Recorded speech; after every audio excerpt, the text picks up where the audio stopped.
Assalamualaikum warahmatullahi wabarakatuh. Halo, perkenalkan nama saya Siti Nuranisa, mahasiswi dari Akademi Farmasi Amasi Makassar.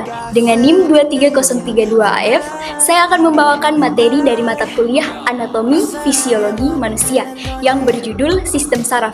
Dan dosen saya dari mata kuliah ini adalah Pak Maulana Zulkarnain Imansyah, S.Pharm, M. Biomed. Sistem saraf adalah sistem yang berhubungan satu dengan yang lain. Sistem saraf mengkoordinasi, menafsirkan, dan mengontrol interaksi antara individu dan lingkungan lainnya. Dan juga sistem saraf merupakan suatu jaringan yang kompleks. Jaringan saraf terdiri dari neuroglia dan sel Schwann atau sel-sel penyokong serta neuron atau sel-sel saraf. Kedua jenis sel tersebut demikian erat berkaitan dan terintegrasi satu sama lainnya sehingga bersama-sama berfungsi sebagai satu unit. Adapun fungsi sistem saraf, yang pertama, mendeteksi baik lingkungan internal dan perubahan lingkungan eksternal tubuh. Yang kedua, konduksi informasi. Yang ketiga, integrasi informasi. Yang keempat, menanggapi rangsangan. Dan yang kelima, indera khusus.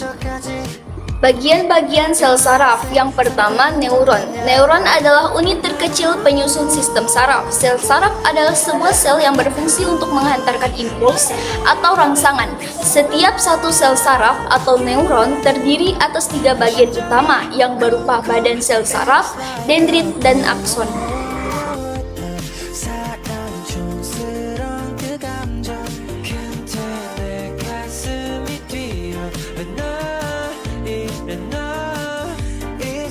Dendrit adalah serabut sel saraf pendek dan bercabang-cabang.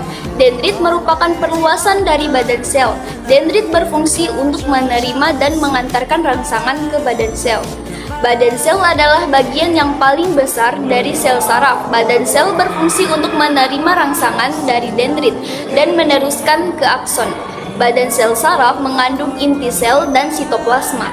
Nukleus adalah inti sel saraf yang berfungsi sebagai pengatur kegiatan sel saraf atau neuron. Neurit atau akson adalah tonjolan sitoplasma yang panjang atau lebih panjang daripada dendrit, berfungsi untuk menjalarkan impuls saraf meninggalkan badan sel saraf ke neuron atau jaringan lainnya. Jumlah akson biasanya hanya satu pada setiap neuron. Selubung mielin adalah sebuah selaput yang banyak mengandung lemak yang berfungsi untuk melindungi akson dari kerusakan. Selubung mielin bersegmen-segmen, lekukan di antara 2 segmen disebut nodus Ranvier. Sel Schwann adalah jaringan yang membantu menyediakan makanan untuk neurit atau akson dan membantu regenerasi neurit. Nodus Ranvier berfungsi untuk mempercepat transmisi impuls saraf.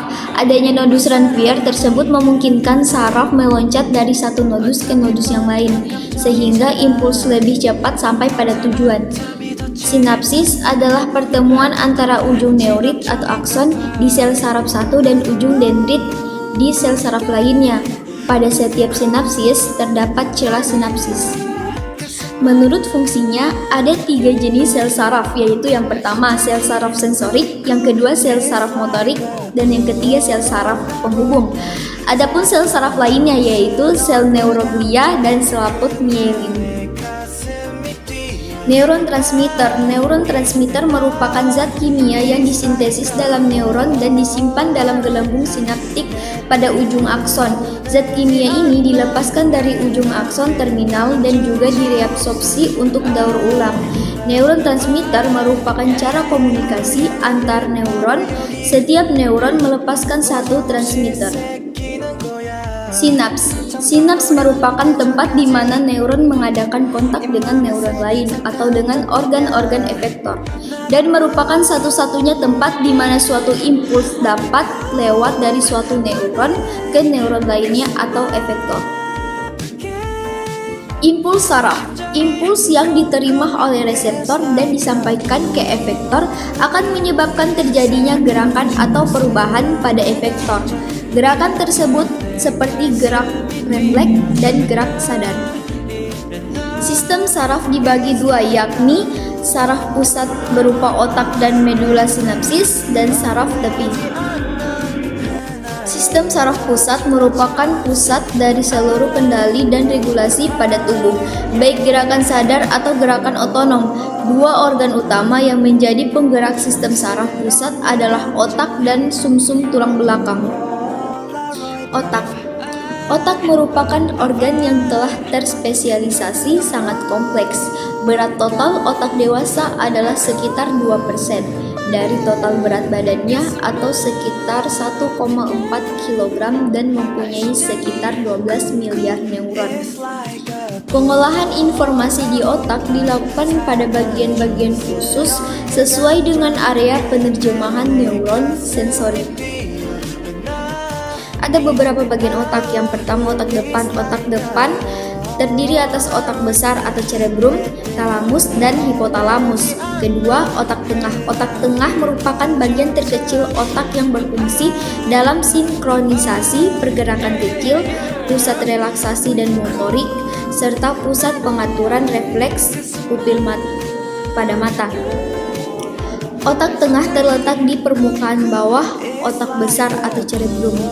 Yang ketiga, otak belakang.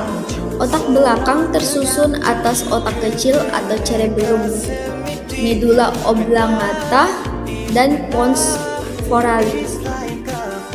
Medula spinalis atau sumsum tulang belakang. Sumsum tulang belakang atau medula spinalis merupakan perpanjangan dari sistem saraf pusat, seperti halnya dengan sistem saraf pusat yang dilindungi oleh tengkorak kepala yang keras. Secara rinci, ruas-ruas tulang belakang yang melindungi sumsum tulang belakang ini adalah sebagai berikut.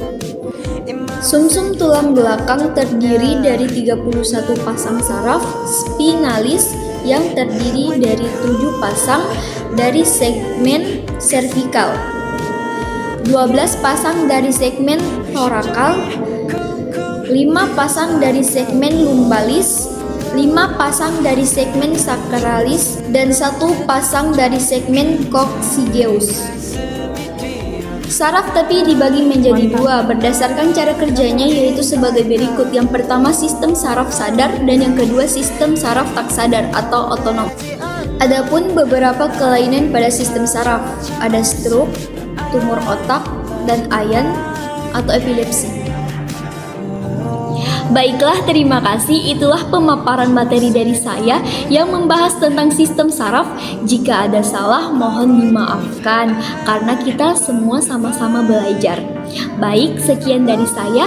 Wassalamualaikum warahmatullahi wabarakatuh.